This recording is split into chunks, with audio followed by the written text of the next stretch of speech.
routes. Il faut l'apport du gouvernement pour que nous soyons en paix.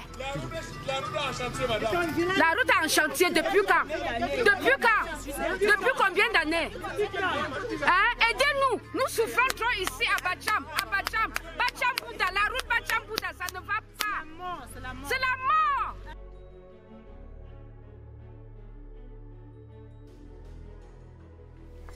On a tellement de problèmes, tellement même à résoudre parce que avec tout ce qu'on vient fabriquer tout le temps, on abandonne là.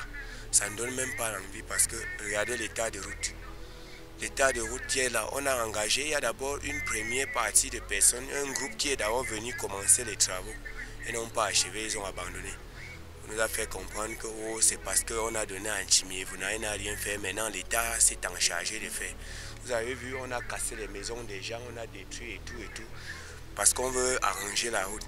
Voilà que les gens sont à plus de 8 mois, ouais, 1 an, sans abri, parce que ceux qui se débrouillaient ici, au moment où ils étaient en train de se débrouiller, si on ne les avait pas cassés, certains auront pu faire quelque chose de mieux. Parce que s'ils ont prêté l'argent pour le faire, ils vont trouver ça pour le mettre. Oui, dans notre collectivité ici, nous aimerions que le gouvernement pense aussi à nous, dans le sens que nous n'avons pas de route. Pour accéder ici chez nous ou bien ressortir d'ici chez nous, c'est une casse-tête. Il y a un problème de santé aussi, en dehors de cet hôpital que nous avons, l'hôpital de Serres. Donc l'évacuation sanitaire, il faut aller loin. Donc si le gouvernement peut penser à nous créer d'autres structures ici, à créer son extension ici dans notre contrée, ça pourra encore nous aider. Non seulement ça, la politique que le prédécesseur politiciens ont établi, parce que si je vois aujourd'hui tous les établissements sont concentrés dans Yaoundé 3, donc l'école normale, l'ENAM, lycée de Ngouakele, lycée de Clerc, lycée, donc tout est concentré là-bas. Si dans les jours à venir le gouvernement peut faire une politique de ramener encore de créer encore quelques instituts ici sur place, ça peut nous aider aussi, nos parents, pour ne pas déplacer les enfants, aller plus loin pour étudier. Dans notre collectivité, j'aimerais que le gouvernement fasse des routes, c'est d'abord le plus important, qu'on puisse sortir des routes, oui, créer des forages, parce que nous qui habitons dans les zones retirées, comme nous je sors de Kodakola, Famba, actuellement ici au Carrefour Nkwaban. Donc actuellement l'abondance d'eau c'est vraiment trop difficile. Il n'y a pas vraiment de l'eau potable. Sur le gouvernement, il y a des zones aussi. Pour quitter de là pour ici, je paye 300 francs pour arriver au Carrefour. Donc il faut des routes. Quand il y a des routes, il y a les développements. Un peu ça. In my community, well, talking about pertinent issues, I want to talk about unemployment among the youth. Yeah, this is one problem we face around. At least it makes a lot of youth move around, doing other funny things. Then we can also talk about water, potable water. There's a lot of difficulties. Almost all the towns will have problems of pipe-borne water. So I think if such issues are addressed, then we'll have a better Cameroon. Yeah, then we also talk about electricity. These are necessities that if we have them, you know, it will pave a way for other aspects to move on in the country.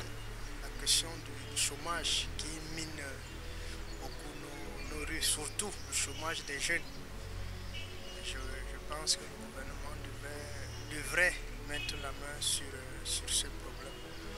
Pour moi, ce qui me dérange dans notre pays, c'est qu'il y a des petites routes qui sont enclavées. Comme un exemple, j'habite Madagascar.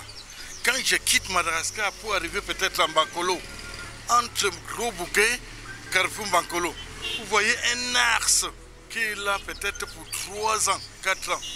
Il manque peut-être un camion de pierre, peut-être de terre, pour verser là-bas, même pour racler, supposons qu'il manque l'argent. Mais de mon avis, ce que j'ai remarqué depuis que je vis, que je suis Camerounais, si on annonce que tel ministre arrive sur ces routes-là, ou alors le chef d'État, vous verrez ces routes arrangées dans les 48 heures. Non, les problèmes les plus urgents, c'est que regardez-moi, je suis motomane, mais je travaille dans la poussière. Partout, mais on nous prend. Il faut voir comment on lance la barrière des impôts. On nous prend, on nous arrête comme des fous. On nous prend l'argent des impôts, mais on ne voit pas là où ça part. Regarde, je suis sorti dans la poussière, je suis poussiéreux partout, on ne peut pas sortir chez moi. Et là, ma moto au moins 3 fois par semaine. Les routes ne sont pas arrangées, rien là. Si vous voulez, même, vous pouvez prendre l'exemple, passez même par là, comme ça vous allez voir. Les routes sont tellement poussiéreuses que nous, on ne peut même pas travailler. Ça nous donne les maladies partout. Si tu veux amener un malade ici, là, qu'on peut le sauver, même il va même finir qu'en route. Une femme enceinte, n'en parlons même plus. Tout à l'heure, là, quand on montait, la voiture a failli nous cogner parce que lui-même, il esquive le trou. C'est l'état de route, l'électricité, hein, la lumière, l'eau. Parce que ici, là, il arrive des jours que tu viens, il n'y a même pas la lumière. Maintenant, pour monter de l'entrée GP là jusqu'ici en haut, c'est tout un problème. Même les bandits vont te prendre en route parce que même les lampadaires qui peuvent servir de sortie d'hôpital, il n'y a pas. Dès que tu sors là, s'il y a la lumière de l'hôpital qui torche un peu que tu puisses sortir, le reste là, c'est fini. Donc, vraiment, je ne sais pas où l'État camerounais même se soucie même de nous là, qui sommes là en train de vouloir l'avancée du pays là, je ne sais pas.